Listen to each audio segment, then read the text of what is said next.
सुकृत जाहि अस कहत तुम्हारे, राम भरत कहु प्राण प्यारे। रामचरित मानस मेरी गावा, तुलसीदास ये कथा सुनावा।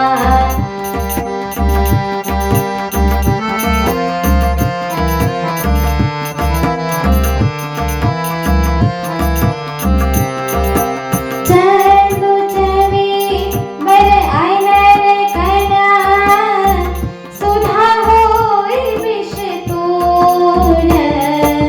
सपने हो कबहु न करहि किछो, भरत राम प्रतिकूल।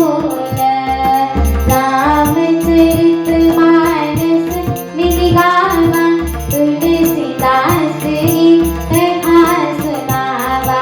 रामचरित मानस मेरी गावा, तुलसीदास ये कथा सुनावा।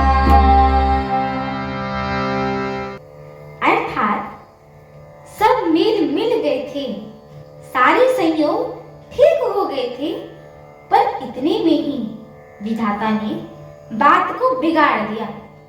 जहां तहां लोग कैकेयी को गालियां दे रहे हैं।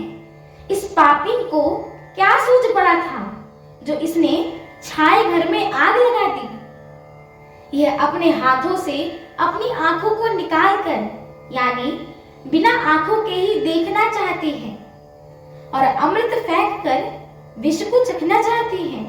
यह कुटिल, कठोर, दुर्बुद्धि और अभागी कैकेयी रघुवंश रूपी बांस के वन के लिए अग्नि हो गई है। पत्ते पर बैठकर इसने पेड़ को ही काट डाला। सुख में शोक ठाट ठटकर रख दिया। श्री रामचंद्र जी इसे प्राणों के भी समान प्यारे थे, फिर भी न जाने किस कारण से इसने यह कुटिलता ठानी है। कवि सत्य ही कहते हैं कि स्त्री का स्वभाव सब प्रकार से पकड़ में न आने योग्य अथाह और भेद भरा होता है। अपनी परछाई भले ही पकड़ जाए, पर भाई स्त्रियों की गति चाल नहीं जानी जा सकती है।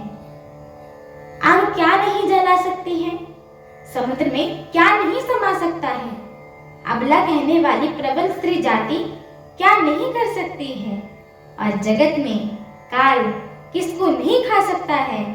विधाता ने क्या सुनाकर क्या सुना दिया, और क्या दिखाकर अब क्या दिखाना चाहते हैं।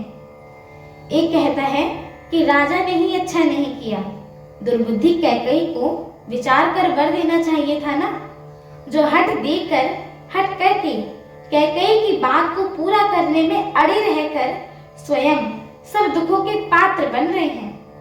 स्त्री के विशेष वश होने के कारण मानो उनका ज्ञान और गुण जाता रहता है। एक दूसरे को धर्म की मर्यादा को जानते और सयाने हैं, वे राजा को दोष नहीं देते हैं। वैसे भी दधीची और हरिश्चंद्र की कथा एक दूसरे को बखान कर कहते हैं। कोई एक इसमें भरत जी की सम्मति बताते हैं, और कोई सुनकर उसे उदासीन कहते हैं, कुछ बोलते नहीं हैं। कोई हाथों से कान मूंद कर और जीभों को दांतों तले दबाकर कहते हैं कि ये सारी बातें झूठी हैं। ऐसी बात कहने से तुम्हारे पुण्य नष्ट हो जाएंगे।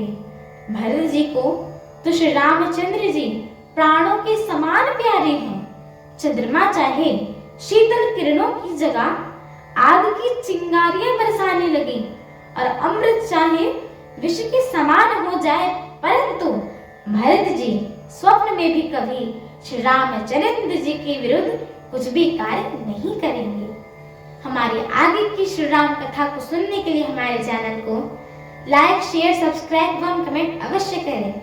एवं आप सभी सनातन प्रेमियों से हम दोनों बहनों का एक छोटा सा निवेदन है कि कृपया आप सभी हमारे श्री रामचरितमानस जी के इस पाठ को पूरा अवश्य सुना करिए, क्योंकि स्वयं परम पूज्य महाराज तुलसीदास जी ने कहा है कि जो भी नर नारी मनुष्य जीव जंतु एवं पशु पक्षी प्रभु श्री रामचरितमानस जी के इस मंगलमय पाठ को सुनते हैं, गाते हैं, कहते हैं एवं श्रवण करते हैं, उनके जन्म जन्मांतर के सारे पाप नष्ट हो जाते हैं। तो एक बार प्रेम से बोलिए, मर्यादा पुरुषोत्तम प्रभु श्री रामचंद्र की जय हो, जगत जननी माता जानकी की जय हो, लखन लाल की जय हो, तुलसीदास जी महाराज की जय हो, अयोध्या धाम की जय हो, एक बार प्रेम से बोलिए, पवन सुत हनुमान की जय हो, जय श्री राम। जय श्री